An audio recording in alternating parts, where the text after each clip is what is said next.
सर्वांनाच मार्गदर्शन करण्यासाठी आपल्या सर्वांचे लाडके नेते पवार साहेब या ठिकाणी उपस्थित आहेत।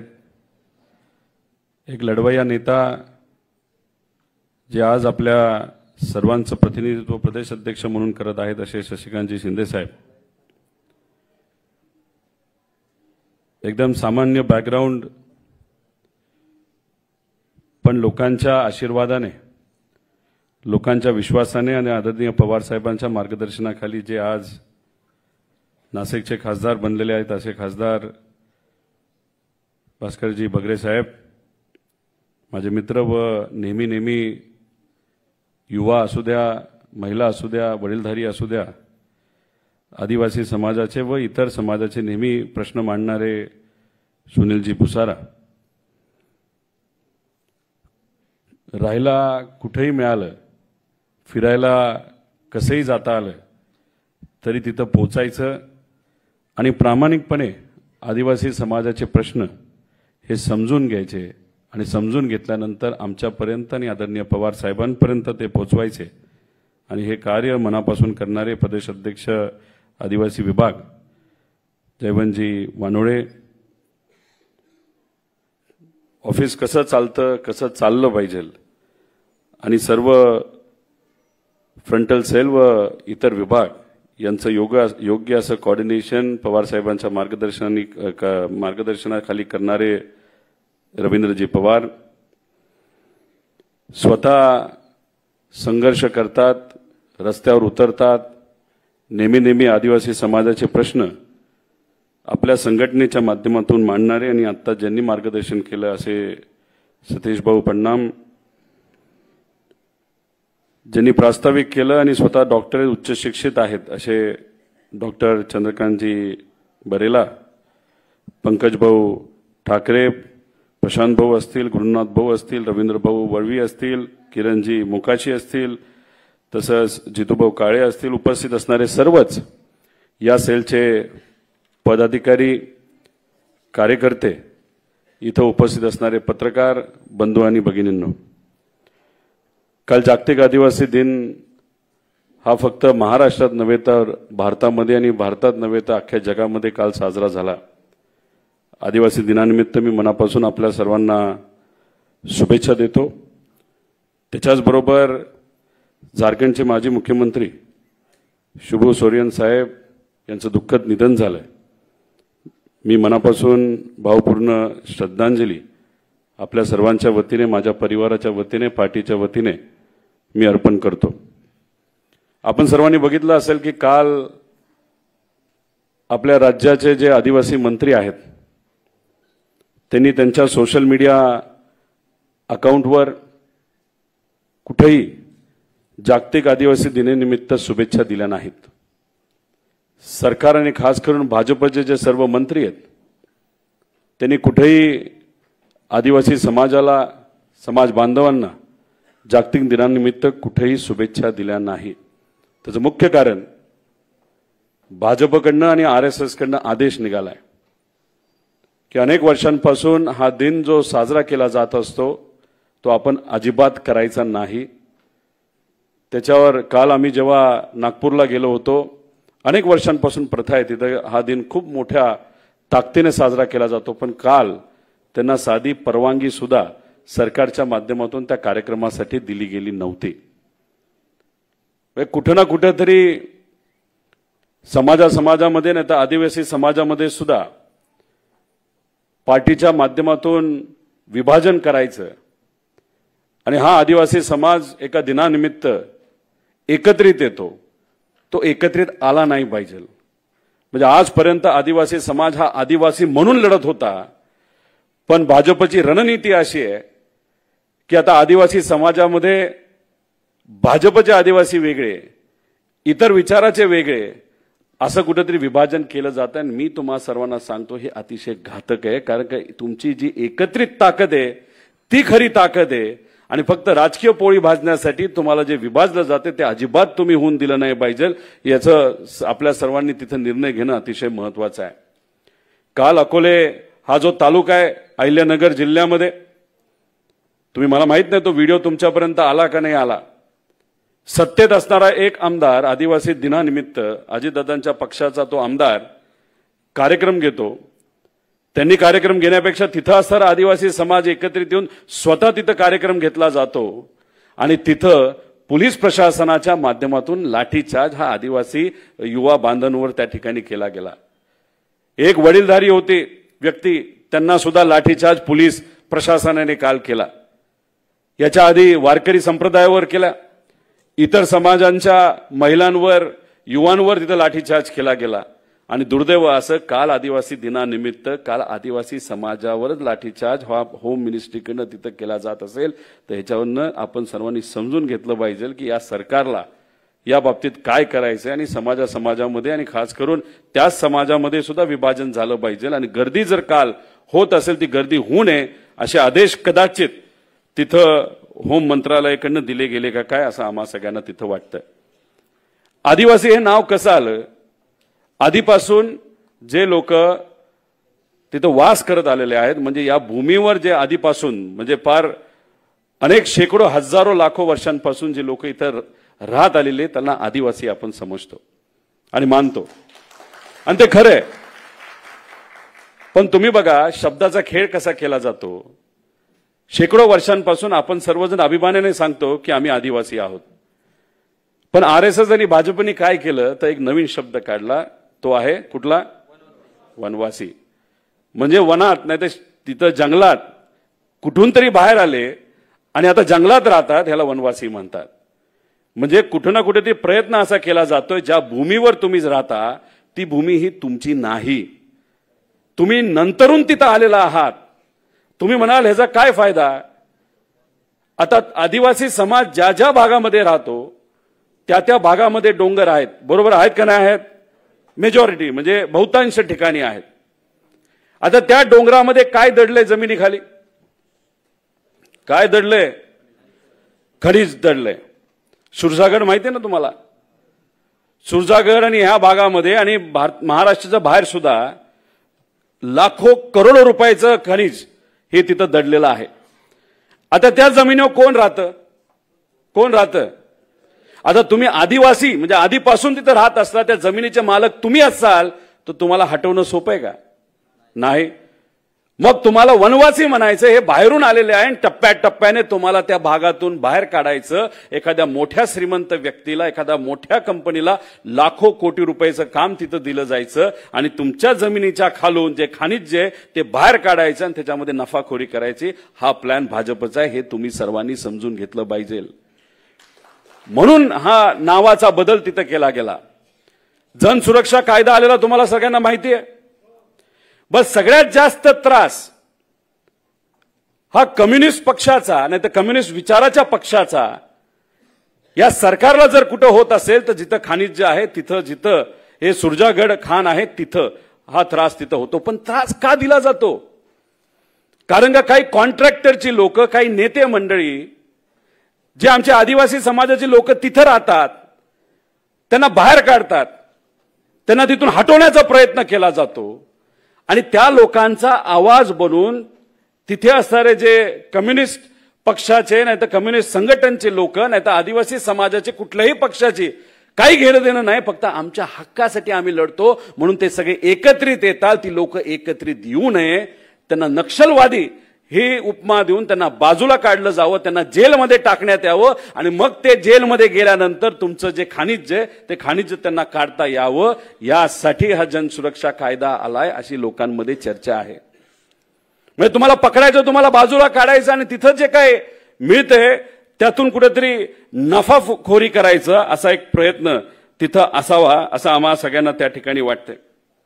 आता तुम्ही बघा हे काय करतात, वेगवेगळे कार्यक्रम घेतात. आता भगवान बिरसा मुंडांच्या जन्मदिवसानिमित्त जनजातीय गौरव दिवस हा साजरा करणार आहेत असं ठरवलंय या सरकारच्या माध्यमातून, बरोबर का नाही? आता तुम्ही असे दिन जर साजरे करत असाल तर आम्ही स्वागत करतो. भगवान बिरसा मुंडांनी कमी वयामध्ये ब्रिटिश सारख्या मोठ्या बलाढ्य शक्तीच्या विरोधात समाजासाठी तिथं लढा लढला आणि अवघ्या 24व्या वर्षी त्यांना तिथं प्राण द्यावं लागलं.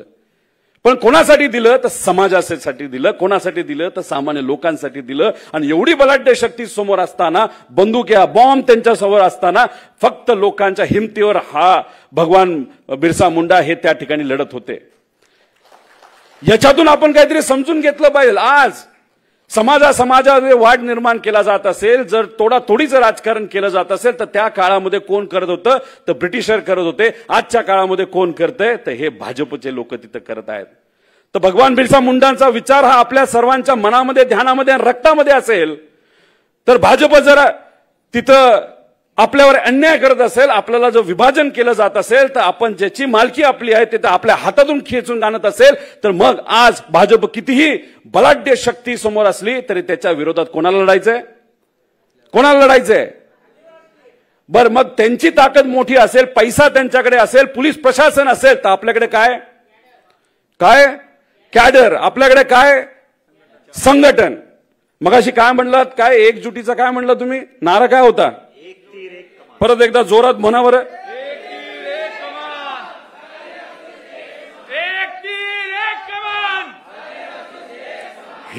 हे करण्याची वेळ आलेली आहे. नाही तर असं समजू नका नाशिकचे आदिवासी वेगळे, आमचे विदर्भातले वेगळे, बाकी इतर वेगळे, असं म्हणून चालणार नाही. जर कुठेही अन्याय झाला, जर नाशिकमध्ये अन्याय झाला, तर नंदुरबारच्या लोकांनी सुद्धा नाशिकवाल्यांना पाठबळ दिलं पाहिजे, पाठिंबा दिला पाहिजे. जर गडचिरोलीमध्ये अन्याय झाला, तर महाराष्ट्रातल्या कानाकोपऱ्यातून जे आदिवासी समाजाचे लोक आहेत, जे नेहमी हे अन्यायाच्या विरोधात त्या ठिकाणी लढतात, त्यांनी एकत्रित येण्याची जरूरत आहे. आणि तिथं आमच्यासारख्या लोकांची जर जरूरत लागली तर आम्ही सुद्धा तुमच्या बरोबर असू, असा शब्द या ठिकाणी आपल्या सर्वांना देतो.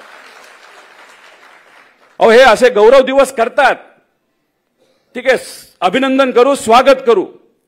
पण मला तुम्ही सांगा, राष्ट्रपती द्रौपदी मुर्मू यांना तुम्ही नियुक्ती दिली, आदर आहे आम्हाला, पण नियुक्ती दिली खरी, त्याचं तुम्ही भपकाबाजी केली. भाषणामध्ये म्हणता की बघा आम्ही काय संधी दिली. अरे पण संधी दिली असली तरी मान सन्मान तरी ठेवला पाहिजे का नाही ठेवला पाहिजे? पार्लमेंटचं जेव्हा उद्घाटन केलं जातं, लोकार्पण केलं जातं, तेव्हा या देशामध्ये सगळ्यात मोठं जर कोण असेल तर ते आहे आपले राष्ट्रपती. आहेत का नाही आहेत? मग राष्ट्रपती जर सगळ्यात महत्वपूर्ण असतील, तर पार्लमेंटचे ते जे प्रमुख असतील, तर त्यांना तिथं का बोलवलं नाही गेलं असा प्रश्न तिथं आम्हा सर्वांना वाटतो. प्रभू श्रीरामाचं मंदिर जेव्हा केलं गेलं, तिथं सुद्धा त्यांना तिथं बोलवलं नव्हतं. मग अशा प्रकारे तुम्ही का भेदभाव करता? अशा प्रकारे तुम्ही फक्त त्यांचा वापर हा फक्त बातम्या होण्यासाठी, नाही तर आम्ही काहीतरी आदिवासी समाजासाठी केलं हे फक्त दाखवण्यासाठी तुम्ही करत असाल, तर हे कुठं ना कुठेतरी आपण समजून घेऊन त्याचा विरोध तिथं करणं हे फार महत्वाचं आहे.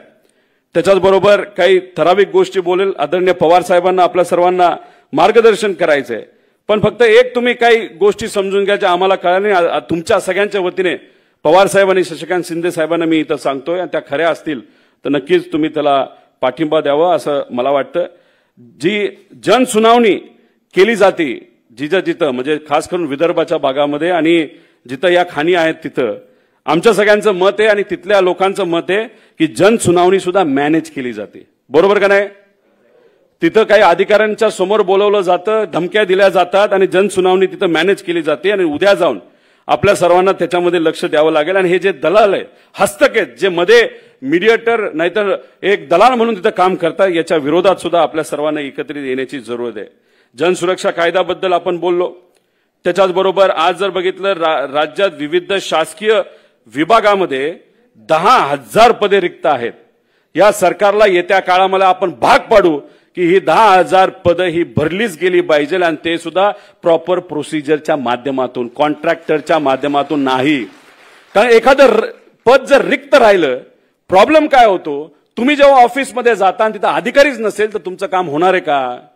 त्यामुळे कुठल्याही परिस्थितीमध्ये ही पदं रिक्त झाली नाही पाहिजे असं आमच्या सगळ्यांचं तिथं मत आहे. त्याच्याच बरोबर आपल्या सर्वांना माहिती आहे की या विभागाला म्हणजे आदिवासी विभागाला एक वेगळं बजेट असावं, यासाठी या देशामध्ये सगळ्यात पहिले प्रयत्न कुणी केले होते? कुणी केले होते?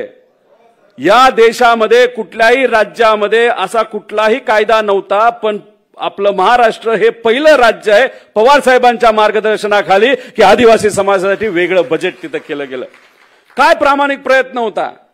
कुपोषण मिटलं पाहिजे, शिक्षण मिळालं पाहिजे. आपल्या वाड्या वस्तींवर जाण्यासाठी, तांड्यावर जाण्यासाठी रस्ते झाले पाहिजे, पाणी पोचलं पाहिजे, या हेतूतून आदरणीय पवार साहेबांनी त्या काळामध्ये तो कायदा त्यानंतर आणला आणि त्यानंतर कुठेतरी आपल्याला निधी मिळायला लागला. पण आजची परिस्थिती काय आहे? आज हा जो निधी आपल्या सर्वांना मिळाला पाहिजे, तुमच्यापर्यंत पोहोचला पाहिजे, त्या माध्यमातून लोकांचं हित जपलं पाहिजे, तो निधी आज वळवला जातोय. आणि किती वळवला जातोय? तर महिन्याला 350 कोटी रुपये हे आपल्या विभागातले, आपल्या विभागाच्या बाहेर तिथं काढले जातात. जेव्हा 350 कोटी हे महिन्याला काढले जातात, तर वर्षाला 4000 कोटी रुपये हे तुमच्या हक्काचे हे दुसऱ्या विभागात तिथं नेले जातात. आणि हे 4000 कोटी रुपये जर तुम्हाला दिले गेले असते तर आरोग्याची व्यवस्था चांगली करू शकलो असतो, शिक्षणाची व्यवस्था चांगली केलो असतो. काही जून महिन्यामध्ये एक महिलेचं व्हिडिओ तुम्ही बघितला का नाही बघितला? एका महिलेच्या पोटामध्ये दुखत होतं, गर्भवती होती, तिथं हॉस्पिटलमध्ये त्यांना जायचं होतं, प्रसूती करण्यासाठी हॉस्पिटलपर्यंत पोहोचायचं होतं. 108 नंबरच्या अँब्युलन्सला फोन केला, अँब्युलन्स नाही आली. मग त्या महिलेला पोट दुखत असताना एका कुठल्या तरी गाडीत बसून वेगळ्या वेगळ्या हॉस्पिटलमध्ये जावं लागलं, तरी त्याला न्याय देता आला नाही. आणि मग शेवटी काय झालं तर तिच्या पोटातलं लहान बाळ हे दुर्दैवाने मरण पावलं. आणि नंतर लगेचच त्या नवरा बायकोला काय करावं लागलं? परत जाताना सुद्धा अँब्युलन्स मिळाली नाही. एका साध्या प्लास्टिकच्या पिशवीमध्ये ते जे मेलेलं बाळ होतं ते साध्या प्लास्टिकच्या पिशवीमध्ये त्यांना घरी न्यावं लागलं. ही आजची परिस्थिती, ही आदिवासी समाजाची आजच्या काळामध्ये, आजच्या या सरकारच्या काळामध्ये परिस्थिती आहे. मग हे जे 4000 कोटी जे तुम्ही बाहेर नेता, तर अँब्युलन्ससाठी पैसा वापरा, शिक्षणासाठी, आरोग्यासाठी पैसा वापरा, अशी आमच्या सगळ्यांची मागणी. अधिवेशनामध्ये शशिकांत शिंदे साहेब असतील, जयंत पाटील साहेब असतील, आम्ही सर्वजण आवाज साहेब तुमचा आवाज बनून त्या ठिकाणी या विषयासाठी लढलो. पण ह्या सरकारकडे आकडेवारी इतकी मोठी, इतके आमदार त्यांच्याकडे आहे, त्यांना काही याचं फडलं नाही. पण उद्या जाऊन जर तुम्ही ठरवलं की त्या भागामध्ये आंदोलन करायचं, 100 लोकांचं असू द्या, 1000 लोकांचं असू द्या, आम्ही सर्वजण तुमच्याबरोबर, तुमच्या पाठीशी त्या आंदोलनामध्ये तिथं आल्याशिवाय राहणार नाही, असं या ठिकाणी सांगतो. दूध घोटाळा असू द्या, त्याच्याच बरोबर भोजन भत्ता, जो भोजन भत्ता हा जो गरीब मुलामुलींसाठी, आदिवासी मुलींसाठी दिला जातो, तोही गेले 6 महिने अजूनपर्यंत आलेला नाही. आणि महिलांचे जे हॉस्टेल्स आहेत, जिथं आदिवासी मुलींना ठेवलं जातं, तिथं सुद्धा दुर्दैवाने अन्याय केले जातात. हे आपण सर्वांनी अनेक वेळा बातमीच्या मदतीने तिथं बघितलेलं आहे. त्याच्याच बरोबर आपण जर बघितलं तर त्यांना कुठे एखादा राजकीय कार्यक्रम असेल तर तिथं बोलवलं जातं टाळ्या वाजवण्यासाठी, गर्दी करण्यासाठी. हे अतिशय चुकीचं आहे. कारण या आदिवासी समाजाच्या मुलं मुली जेव्हा हॉस्टेलमध्ये, शाळेमध्ये जातात, त्यांची अपेक्षा एवढीच असते की त्यांना चांगलं शिक्षण मिळावं, आणि चांगलं शिक्षण मिळाल्यानंतर ते कुठेतरी अधिकारी बनावे, आणि अधिकारी बनल्यानंतर त्या समाजाला न्याय मिळावा. पण तसं कुठेही त्या ठिकाणी होताना दिसत नाही. आम्ही एक विषय घेतला होता TRTIचा. ही स्वायत्त संस्था आहे, पण त्याला ज्या पद्धतीने निधी दिला पाहिजे तो निधी दिला जात नाही. आज या महाराष्ट्रामध्ये 1 कोटी आदिवासी समाज आहे. आता हे जे TRT आहे त्याला निधी या सरकारने किती दिला या वर्षी? 6 कोटी रुपये. किती समाज आहे? 1 कोटी. त्यातला आज जर बघितलं तर 30 ते 35 लाख मुलं आणि मुली हे 35 वयाच्या खाली आदिवासी समाजाचे. आणि त्या TRT विभागाच्या अंतर्गत त्याला किती प्रोव्हिजन आलं तर 6 कोटी रुपये. एखादा राजकीय कार्यक्रम घ्यायचा असेल तरी ते 15-15 कोटी रुपये एका कार्यक्रमाला खर्च करतात. मी तुम्हाला सगळ्यांना विचारतो, आदिवासी समाजाच्या मुला मुलींसाठी, शिक्षणासाठी अतिशय महत्वाची ही जी संस्था आहे, त्याला 6 कोटी रुपये पुरेसे आहेत का? ह्याच्यावर कुणीतरी बोललं पाहिजे. आणि ही भूमिका त्या ठिकाणी आपण सर्वांनी घ्यायची जरूरत आहे, असं मला तिथं वाटतं. आपल्या काळामध्ये अनेक योजना तिथं काढल्या गेल्या होत्या. 2011 साली आपल्या सरकारने माहेरघर योजना काढली, ही सरकारने तिथं बंद केली. त्याच्याच बरोबर अनेक विषय, अनेक मुद्दे आहेत, हे आपण सर्वांनी लक्ष दिले पाहिजे. कुपोषणावर लक्ष देण्याची जरूरत आहे. आणि पवार साहेबांनी त्या काळामध्ये आणलेली जी योजना जे आहे त्याचा योग्य असा निधी हा वापरला गेला पाहिजे. आणि त्याच्याच बरोबर जाता जाता फक्त एवढंच सांगतो की पवार साहेबांनी पिचड साहेब असतील, बाबा आत्राम असतील, नरहरी झिरवळ असतील, यांच्यासारख्या नेत्यांना ताकद दिली. आज ते आपल्या बरोबर नाहीयेत, ते आपल्याला सोडून गेले. पण तरी सुद्धा त्यांना ताकद दिली. पण ताकद कशासाठी दिली? की त्यांच्या माध्यमातून तुमचा विकास व्हावा, तुम्हाला त्या ठिकाणी न्याय मिळावं. पण ह्यातले काही लोक हे सोडून गेले असले तरी हे प्रामाणिक कार्यकर्ते जे आपल्या आदिवासी समाजाचे सुनील भाऊ असतील आणि हे सर्व जे आहेत ते आज आपल्या बरोबर आहे. आणि त्यांच्या पाठीमागे भक्कमपणे आपल्या सर्वांना तिथं उभं राहायचंय. अनेक मुद्दे आम्ही मांडू शकतो, पण आदरणीय पवार साहेबांचं भाषण हे आपल्या सर्वांना ऐकायचंय. त्यामुळे अशा प्रकारचा अन्याय जो तिथं केला जातो ह्याची नोंद तिथं आपण सर्वांनी समजून घ्यावी. आणि बिहारमध्ये जे इलेक्शन चाललंय, बिहारमध्ये 60 ते 65 लाख लोकांची नावं ही कमी करण्यात आली. त्यांना विचारण्यात आलं की तुम्ही या भारताचे नागरिक आहात, याचे पुरावे तुम्ही द्या. बहुतांश लोकांकडे आज पुरावे काय आहेत तर आपलं वोटिंग आयडी आहे, वोटर कार्ड आहे. पण त्याच्यात तुम्ही अधिकचे पुरावे मागितले तर आम्हाला मिळू शकत नाही. तिथं 60 लाख लोकांना ते पुरावे देता आले नाही. शेकडो वर्ष ते बिहारमध्ये या देशामध्ये राहतात पण पुरावे न देता आले म्हणून त्यांचा अधिकार काढला. तो कुठला अधिकार काढला तर विश्वरत्न डॉक्टर बाबासाहेब आंबेडकरांनी जो मताचा अधिकार होता तो 60-65 लोकांचा काढला. आम्हाला भीती वाटते ज्या पद्धतीने बिहारमध्ये या गोष्टी चालू आहेत तशाच जर महाराष्ट्रामध्ये केल्या गेल्या तर आदिवासी समाजाला कदाचित मतदानाचा अधिकार राहील का नाही असा सुद्धा प्रश्न आम्हाला तिथं वाटतो. कारण आपल्याकडे सुद्धा कदाचित ते पुरावे नसू शकतात. भटक्या जमाती आणि जाती जमाती ज्या आहेत त्यांच्याकडे सुद्धा ते नसू शकतात. त्यामुळे जेव्हा हा लढा या इलेक्शनचा असेल, मतदार यादीचा असेल, ईव्हीएम घोटाळ्याचा असेल, ह्याच्यामध्ये जेव्हा आपण लढू तेव्हा तुम्हाला सुद्धा एकत्रित येऊन जे इतर समाजाचे लोक आहेत, शेतकरी कष्टकरी आहेत, त्यांच्या पाठीमागे आपल्या सर्वांना भक्कमपणे उभं राहावं लागेल. कारण जेव्हा माणुसकीचा लढा येतो तेव्हा जात धर्म बघितला जात नाही, तेव्हा फक्त माणुसकी बघितली जाते. त्यामुळे तुमचा जेव्हा लढा असेल इतर समाजाचे सर्व आपले कार्यकर्ते तुमच्याबरोबर भक्कमपणे राहतील. आणि जेव्हा इतर विषयाचे लढा असेल तेव्हा तुम्हाला सुद्धा त्या लोकांच्या पाठीमागे उभं राहावं लागेल. त्यामुळे आज जो हा कार्यक्रम इथं घेतला, अतिशय सुंदर असा कार्यक्रम इथं घेतला, सर्व पदाधिकारी इथं आले. आम्ही समजू शकतो आज कदाचित 10 तारीख, काल 9 तारीख होते, आपापल्या गावामध्ये तालुक्यामध्ये तुम्ही हा आदिवासी दिन तिथं साजरा करत होता म्हणून तुम्हाला यायला थोडीशी अडचण आली. काही फोन आता सुद्धा येतात, काही रेल्वेली पोहोचलेत, काही येत आहेत, पण तरी सुद्धा वेळात वेळ काढून तुम्ही सर्वजण इथे आलात त्यासाठी मी मनापासून आभार व्यक्त करतो. आणि आपल्या शशिकांत शिंदे साहेबांना मी विनंती करतो की त्यांनी आपल्या सर्वांना मार्गदर्शन करावं. जय हिंद, जय महाराष्ट्र, जय आदिवासी.